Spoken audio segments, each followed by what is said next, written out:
I think the biggest reason for choosing Hong Kong had to do with Hong Kong cinema. At the time we were watching a lot of like Hong Kong cinema action flicks and just loved like the action, loved the setting. So for us it was just made perfect sense to bring the action, bring an open world game to somewhere that gamers had never been before.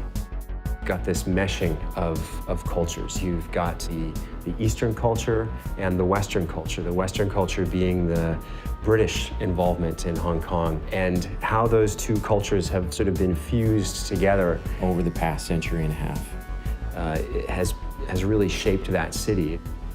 You have the crazy extremes and the crazy characters just there for your enjoyment.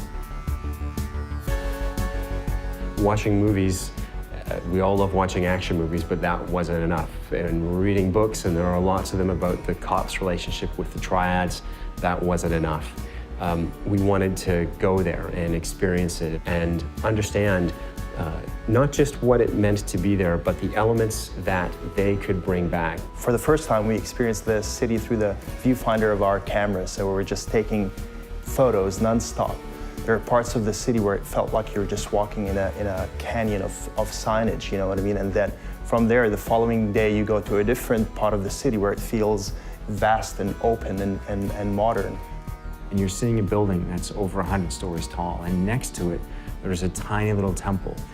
You see guys hanging out on a street corner who look like they were in a street fight, and they were triad guys who actually were in a street fight. The key for us about the triads and about Hong Kong was just how interwoven like the triads are into society. It's not like there's a bad guy that you can point to the whole time. They're part of the fabric. We were really lucky to be able to talk to people on both sides, the police and the triad. We talked to a member of very high up, and I guess you'd call it the Hong Kong Secret Service. He was fascinating to talk to, just in terms of understanding what the threats were in Hong Kong. We talked to a couple of members of the triads as well, who took our writer into some very interesting places. He never felt at risk, but he learned some interesting things.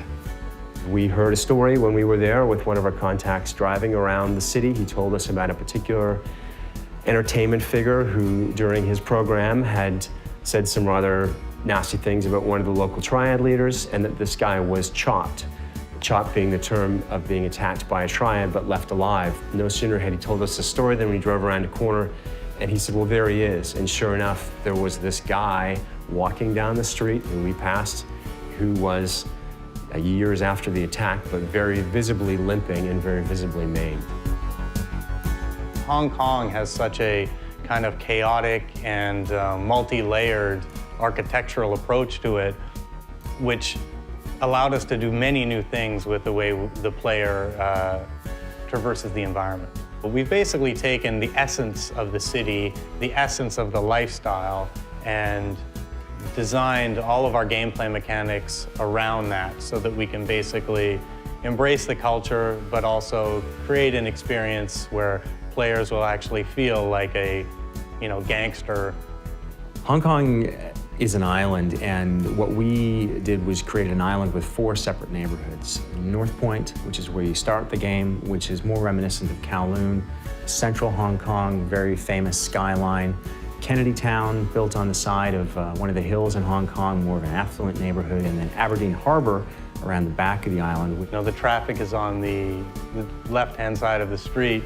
We decided, for the sake of authenticity, that we were going to go with that. We wanted to capture a bit of everything, because really what's unique about Hong Kong is its diversity, and we wanted to capture that diversity. And small things like the tiny alleyways, the cluttered alleyways that feel dingy, foreign, and threatening in some ways. Layers of signage and pipes and wires and hanging laundry. It's a bit overwhelming in the beginning, but then you start slowly getting adjusted to what you're seeing.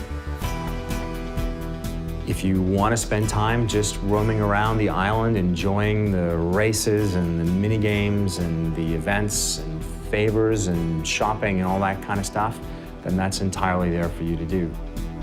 The final result is a city that feels authentic, but at the same time, it's fun to explore and to experience.